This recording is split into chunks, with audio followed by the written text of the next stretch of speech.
Ladies and gentlemen, boys and girls, children of all ages, welcome back to the revolution that is the Zita Nation.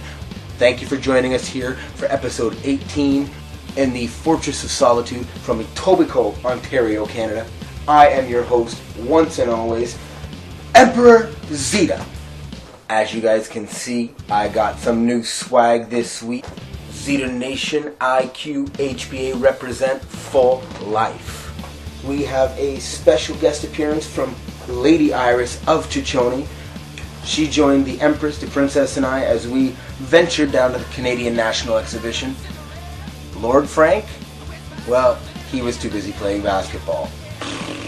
Also, this week we have a very, very special day coming. We have the birthday of the greatest man who ever lived. The man that the Dos Equis commercials are based on.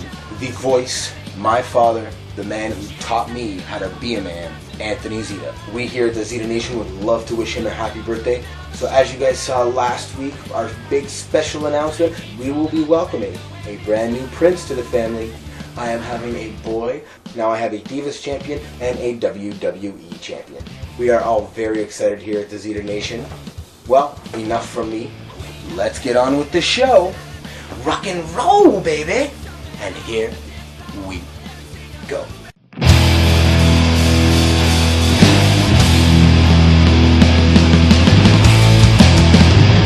I just want to say happy birthday, Tony. Wishing you all the best. Well, as for your birthday present, I'm giving you a grandson.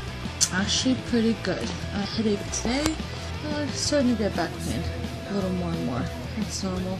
Not as bad as when it's going to be a full-size watermelon. Otherwise, no nausea. So I think that's just about done with, which is thank God. It was driving me nuts for the first half. The bladder keeps getting compressed more and more, but it's not going to be as bad as when at the end when I'm going to be going every 10-15 minutes, if I'm lucky. No swelling yet. That won't be until towards the end. But I'm trying to take precautions, different measures for avoiding that. Gas is absolutely normal for, well, it's a natural bodily function for one, but pregnancy it's a little more frequent. Well, you should be used to it. You wouldn't be with Katherine. I had more gas than a bus full of football players. I'm bad. I hate it. It's constant bloating. Still eating. This kid, your son, loves wonton soup. I don't know why. Pizza, beef patties. That's about it. Really good. Continuously growing. More movement. Kicking you probably won't feel just because it's still early on. And the placenta is right in the front, which means that it cushions the blow, so I won't be able to feel him for a little bit longer. The name of our son will be announced when he's born. The end.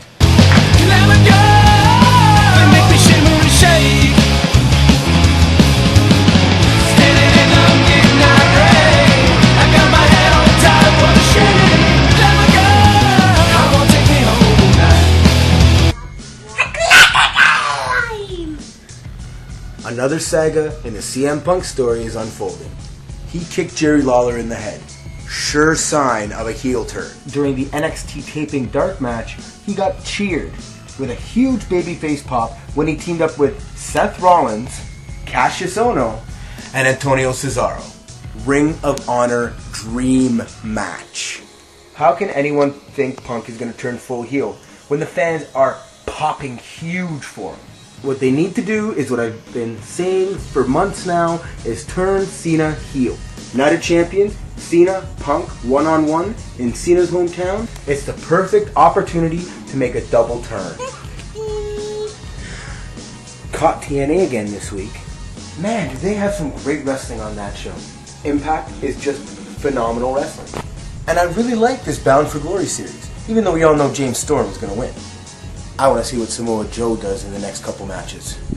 But this Aces and Eights gang, how many members are there?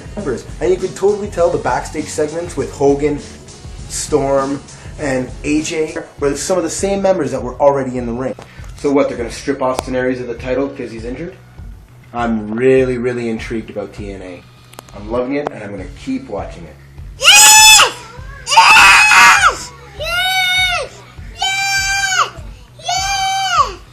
I don't like where Daniel Bryan's character is going now.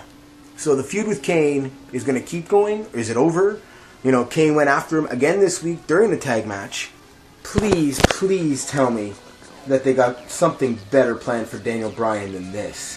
Why not feud him against The Miz? That'd be a great series of matches. No Zack Ryder on Superstars. No appearance on SmackDown this week. Ladies and gentlemen, guess what?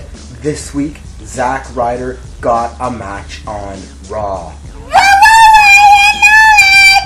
Not just a backstage segment. Yeah, it was a tag match. And his partner was Kane. Turned out to be a no contest, and he got brutalized in the ring once again by Kane.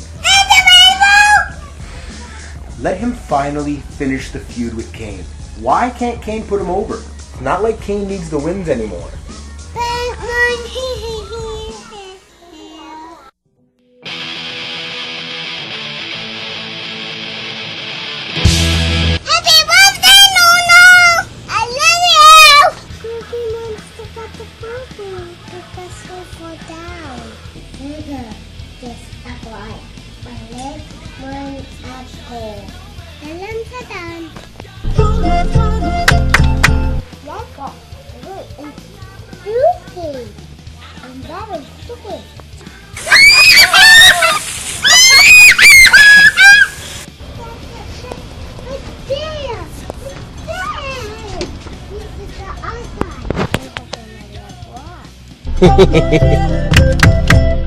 This is your drink. It's broken now.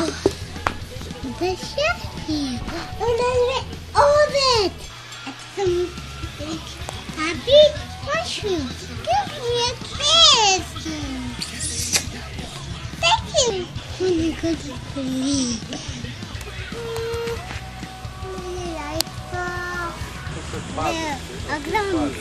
Yeah, right. Whoa. Yeah. All finished.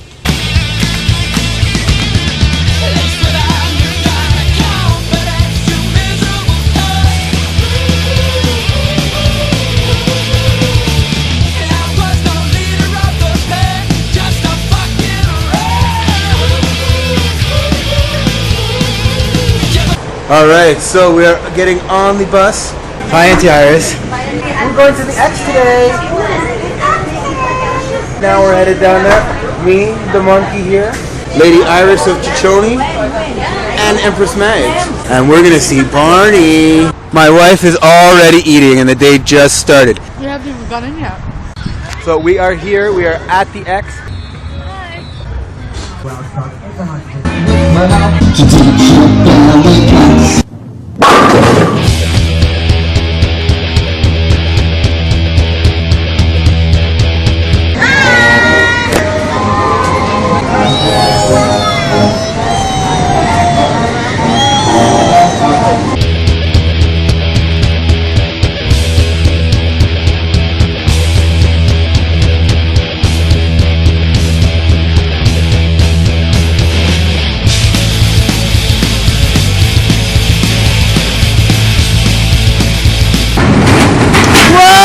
Here she comes!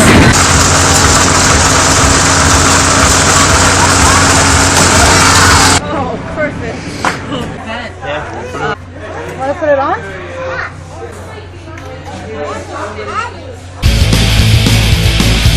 Well, I see her staring at me, big brown eyes across the room. This is bacon, female bacon, more bacon, lettuce, and Nutella. I'm a drink, but we can smile much too soon. My confidence was dead and all time high. But that won't last long, cause it's still early in the night. And if you wanna play, you can get down and boogie. Back up with a Store for Mummy, and a store for Katherine. get about all your fucking dreams. Let me want it more with a sparkle in her eyes.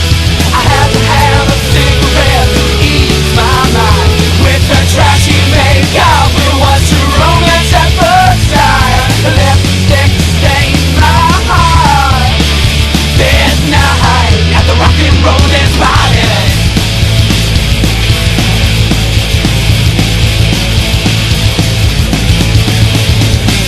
I hear the music.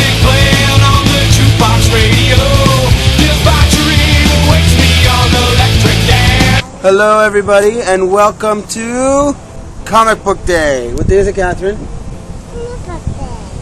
So we're headed down to Excalibur. Katherine is in a very pretty outfit today. So we're headed down to Rob. We will meet up with Rob and Fred and see what they have to say this week. We will see you soon, people. We're at the bus stop, me and the monkey here.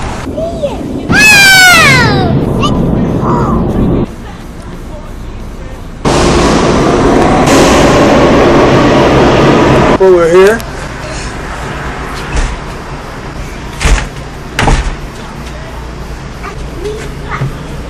Hello, people. We're climbing the steps of Doom again. This is Excalibur Comics, 3030 Bloor Street West, upstairs above the Kingsway Theater. Here we go. Whoa! Hey, Mike. This week, the books that I want to emphasize are drawn by very good artists. I will start off first with Batman The Dark Knight, and this is drawn by David Finch, and again, I just love this guy's artwork. Just great stuff. Okay, the other book I want to recommend from DC basically is the Dr. Manhattan book.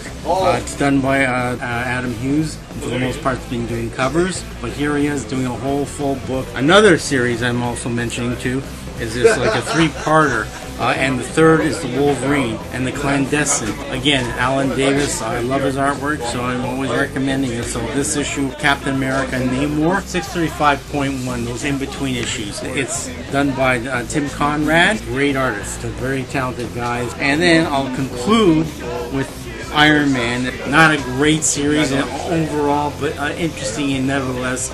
And I would recommend that this is another book to take a look at.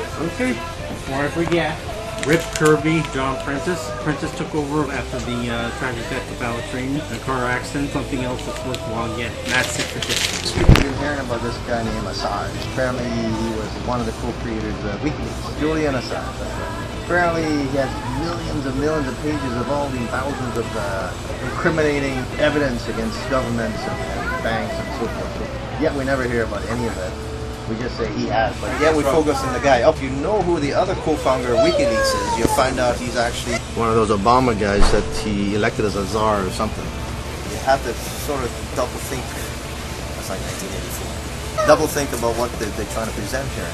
They're trying to say these guys found all this evidence against all these government wrongdoing. This whole thing sounds like CIA created to get eventually something they want to put out, which would be, I think, whatever they put out of WikiLeaks, you would tend to take as a gospel.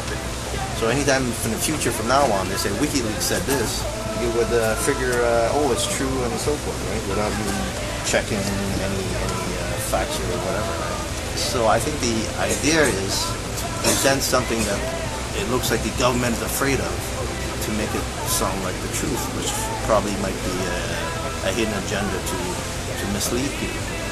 But who knows, maybe WikiLeaks is created by the government to push propaganda, just like how Hitler did. They say the general public believes everything they see and read in the paper. 80% of us, when we read it or see it on TV, we believe it's true. But is it really? Yeah. I think the same thing applies to WikiLeaks. I think it might be a psyops operation where they're trying to put some kind of story out there to make it sound like something's been done or something's wrong. Then the government comes back and corrects it and so forth. Just like the CIA admitted Project Mockingbird, where they implanted CIA agents in newspapers, television broadcast, radio broadcast guys, thousands of CIA agents working for the media. The end is here. Another week of the Zita Nation is over. Thank you for joining us here for episode 18 of The Revolution. Check out all of our other episodes right here on YouTube. Subscribe to my channel right here on YouTube. And come back again next week, right here on YouTube. Pick up your Drop Dead Pinups, Electric Night CD, and follow them on Twitter at Drop Dead Pinups. Don't forget to follow me on Twitter at Emperor Zita. Happy birthday, Papa. Head down to Excalibur Comics for all your comic book related needs. I am the cerebral assassin. I am the king of kings. It's time to play the game.